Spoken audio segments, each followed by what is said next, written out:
నిన్న జరిగినటువంటి ఇన్సిడెంట్ రాజలింగం మూర్తి అనేటువంటి వ్యక్తి ఒక సామాజిక కార్యకర్త, అలాగే బీఆర్ఎస్ పార్టీకి సంబంధించినటువంటి కౌన్సిలర్ భర్త. తను గత కొన్ని రోజులుగా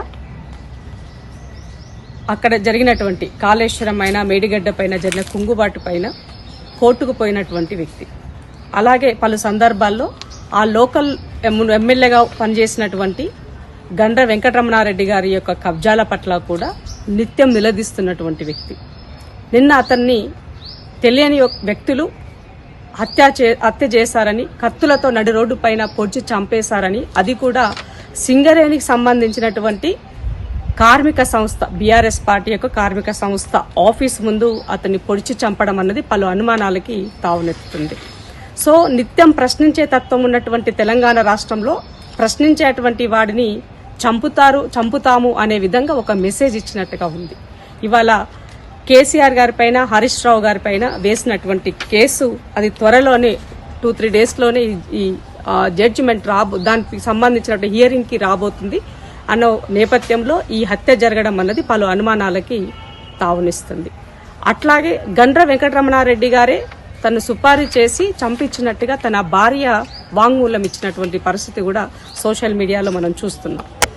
అలాగే ఫిబ్రవరి సేమ్ ఇదే రోజు, అంటే దాదాపుగా ఈ ఇన్సిడెంట్ కూడా అంటే బీఆర్ఎస్ హయాంలో పుట్టమధు కాన్స్టెన్సీ అని అప్పుడు ఉన్న సందర్భంలో వామన్ రావు తండ్రి కిషన్ రావు చేసినటువంటి ఆరోపణలు. ఫిబ్రవరి 20వ తారీఖు నాడు ఒక అడ్వకేట్ ని నడి రోడ్డు పైన కత్తులతో పట్టపగలే పొడిచి చంపినటువంటి సందర్భంలో వామనరావు తండ్రి ఈ హత్య వెనక పుట్టమధు ఉన్నారని చెప్తే అసలు ఎలాంటి యాక్షన్ తన పైన అప్పుడు తీసుకోలేదన్నది సత్యం. కేసీఆర్ గారు నేను బయటకు వస్తున్నా, దెబ్బ కొడితే ఎట్లుంటుందో చూడాలంటే మరి ఆ దెబ్బ అనేది ఇలాంటి హత్యా రాజకీయాలకి తెరలేపిందని అనుమానాలు కూడా సమాజంలో ఉన్నాయి. కాబట్టి ఏది ఏమైనప్పటికీ కూడా సమాజంలో ప్రశ్నించేవాడు ఉంటేనే సిస్టమ్ అన్నది బ్యాలెన్స్గా ఉంటుందన్నది ముమ్మాటికి వాస్తవం. కానీ ప్రశ్నించే తత్వం ఉన్నటువంటి వాడిని అడ్డు తొలగించడం కోసము హత్యల వైపుకి వెళ్తే ఈ రాష్ట్రము ఎటు వెళ్తుంది. కాబట్టి డీజీపీ గారు ఇమీడియట్గా దీని వెనక ఉన్నటువంటి వాళ్ళని అరెస్ట్ చేయాల్సినటువంటి అవసరం ఉన్నది. అలాగే లోకల్గా ఉన్నటువంటి మా పార్టీ ఎమ్మెల్యే కూడా దీనికి సంబంధించినటువంటి ఆయన స్టేట్మెంట్ కూడా ఇవ్వడం జరిగింది. పలు అనుమానాలు ఉన్నాయి ఆ వ్యక్తుల పైన, ఇమీడియట్గా యాక్షన్ తీసుకోవాలని కూడా చెప్పడం జరిగింది.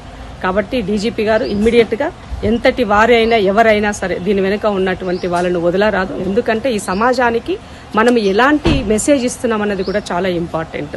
సో ఎవరైనా మాట్లాడాలి అని అంటే ఎవరు వచ్చి చంపుతారో అనే విధంగా భయభ్రాంతులకు గురయ్యే విధంగా మనం మెసేజ్ ఇచ్చినట్లయితే అది సరి అయిన తీరులో ఉండదన్నది తెలియజేస్తూ కేసీఆర్ గారు మరి కొడితే ఎట్లుంటుందో అంటే ఇట్లాంటి వాటికి తెరలేపినట్టుగా మనము చెప్పాల్సినటువంటి పరిస్థితులు వాళ్ళే ఈ స్టేట్మెంట్లకు అన్నిటికీ కూడా అనుమానాలను వాళ్ళే క్లియర్ చేసినట్టుగా మనకు కనబడుతుంది. కాబట్టి ఇవాళ ఈ రాష్ట్రంలో లా అండ్ ఆర్డర్ ప్రాపర్గా ఉన్నది అని చెప్పాలి అని అనుకోవాలన్నా ఇవాళ ఎలాంటి ఇన్సిడెంట్లు జరిగినా దానిని లోకల్గా ఉన్నటువంటి ఇప్పుడున్నటువంటి ప్రభుత్వానికి ఆపాదించే పనిలో పడాలని కొద్దిమంది చేసేటువంటి కుట్రలను ఛేదించాలంటే డీజీపీ గారు సీరియస్గా ఇమీడియట్గా హంతకులు ఎవరు అనేది పట్టుకొని ఆ కుటుంబానికి న్యాయం చేయాలి అని, ఆ కుటుంబాన్ని ప్రభుత్వం ఆదుకుంటుందన్న నమ్మకం ఉన్నది. ఎందుకంటే రేవంత్ అన్న కూడా ఒక ప్రశ్నించే తత్వం నుంచి వచ్చినటువంటి వ్యక్తి ముఖ్యమంత్రిగా ఉన్నారు కాబట్టి. అలాగే కాళేశ్వరం పైన ఇప్పుడు త్వరలోనే ఈ కాళేశ్వరం పైన కమిషన్ రిపోర్ట్ కూడా రాబోతుంది కాబట్టి మరి వాళ్ళ మెడకు చుట్టుకుంటుందన్న ఉద్దేశంతో ఇలాంటి వాటికి తెరలేపినారేమనే అనుమానాలు కూడా కలుగుతున్నాయి. కాబట్టి దీని వెనక ఎవరున్నా ఎంతటి వారైనా కూడా కాల్ రికార్డ్ అయి ఉండొచ్చు, అక్కడ ఉన్నటువంటి విజువల్స్ ప్రకారంగా అయి ఉండొచ్చు. తప్పకుండా దోషి ఎంత దూరము పోడు, తప్పకుండా శిక్షకు అర్హుడు అవుతాడు. ఇమీడియట్గా డీజీపీ గారు సీరియస్గా యాక్షన్లోకి తీసుకొని తనని అరెస్ట్ చేసి ఆ కుటుంబానికి న్యాయం చేయాలని కోరుతున్నాను.